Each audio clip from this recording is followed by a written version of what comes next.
Hello everybody, how are you doing? And welcome back to my channel in another video. Today I'm going to talk about the preposition. That's chapter very important for the speaking English and grammatical and freehand writing. So preposition is a very important things for the English language. So আজকে এই ভিডিওতে আমরা আলোচনা করব preposition নিয়ে। So preposition খুবই একটা গুরুত্বপূর্ণ চ্যাপ্টার। তো সেজন্য আমাদের প্রিপোজিশন সম্পর্কে ধারণা রাখতে হবে, কারণ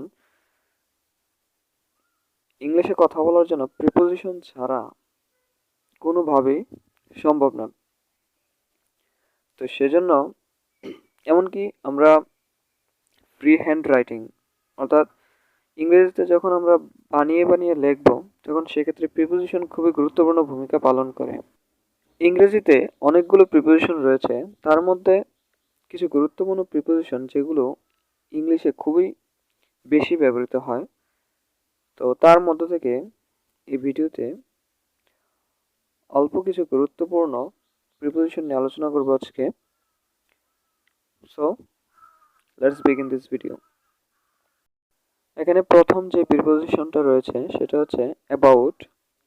অ্যাবাউট অর্থ হচ্ছে সম্পর্কে, বিষয়ে, ব্যাপারে বা প্রায়। অর্থাৎ যদি আমরা কোনো কিছু সম্পর্কে বোঝাতে চাই তাহলে আমরা অ্যাবাউট ব্যবহার করব। কোনো কিছু বিষয়ে বা কোনো ব্যাপারে বা কোনো একটা সংখ্যার ক্ষেত্রে প্রায় যদি আমরা বোঝাতে চাই তখন অ্যাবাউট আমরা বসাতে পারি। তারপর হচ্ছে ফর। ফর তো জন্য, কারণে, উদ্দেশ্যে বা ধরে।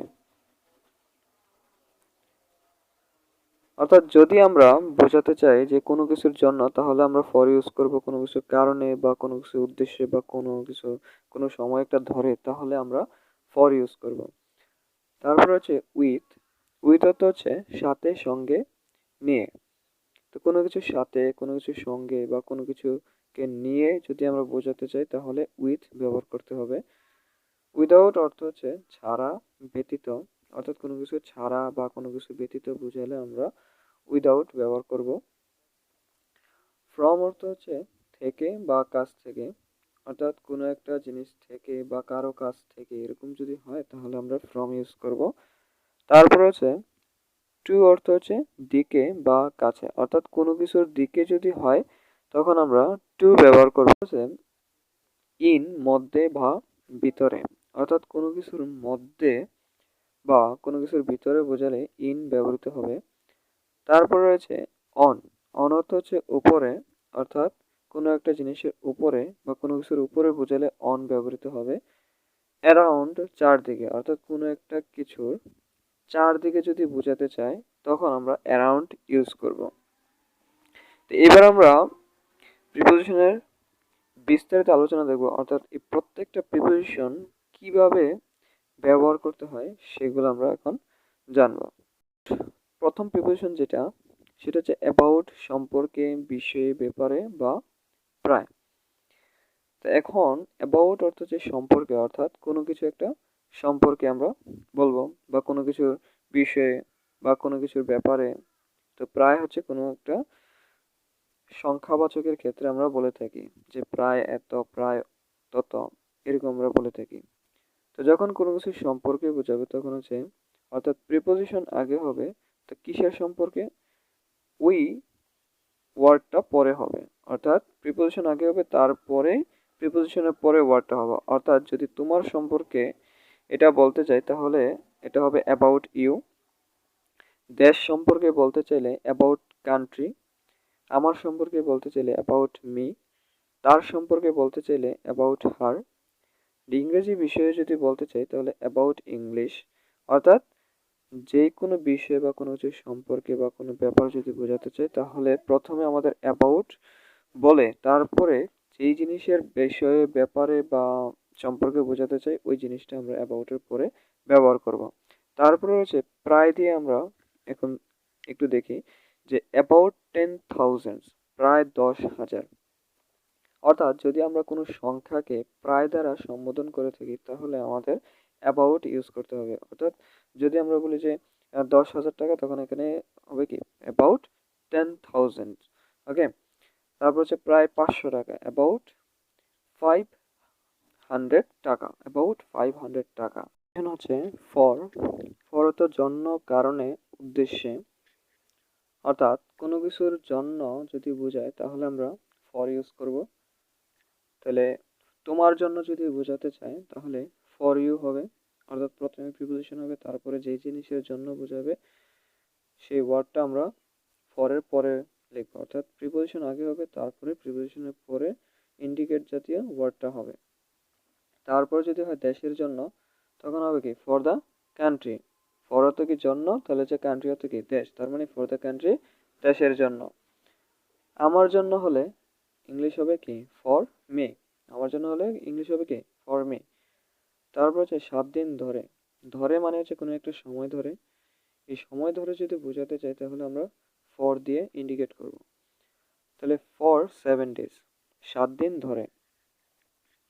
তারপরের প্রিপোজিশন রয়েছে উইথ, উইথ অর্থ কি সাথে বা নিয়ে। অর্থাৎ কোনো কিছুর সাথে যদি বোঝাতে চায় তাহলে উইথ ব্যবহৃত হবে, কোনো কিছুকে নিয়ে যদি বোঝাতে চায় তাও উইথ ব্যবহৃত হবে। তোমার সাথে, এটার ইংরেজি হবে কি উইথ ইউ, অর্থাৎ প্রথমে প্রিপোজিশন উইথ হবে, তারপরে যে যে শব্দটা আমরা ইন্ডিকেট করব সেটা প্রিপোজিশনের পরে বসবে। উইথ ইউ তোমার সাথে, তাদেরকে নিয়ে উইথ দ্যাম, আমার সাথে উইথ মি, আমার বন্ধুর সাথে উইথ মাই ফ্রেন্ডস। অর্থাৎ প্রিপোজিশন আমরা যেভাবেই ব্যবহার করি না কেন, প্রথমে আমাদের প্রিপোজিশন লাগবে, তারপরে যে ওয়ার্ডটাকে আমরা ইন্ডিকেট করব সেই ওয়ার্ডটা প্রিপোজিশনের পরে বসবে। I hope you understand. Next preposition হচ্ছে উইদাউট। উইদাউট অর্থ ছাড়া বা ব্যতীত। অর্থাৎ কোনো কিছু ছাড়া যদি বোঝাতে চাই তখন আমরা উইদাউট ইউজ করব। তারপরে যে জিনিসটা আমরা বোঝাতে চাই যে এটা ছাড়া, তখন ওই শব্দটা আমরা উইদাউটের পরে ব্যবহার করব। যেমন শিক্ষা ছাড়া, উইদাউট এডুকেশন, অর্থাৎ প্রথমে উইদাউট বসবে, তারপরে এডুকেশন বসবে। টাকা ছাড়া, উইদাউট মানি। ইংরেজি ছাড়া, উইদাউট ইংলিশ।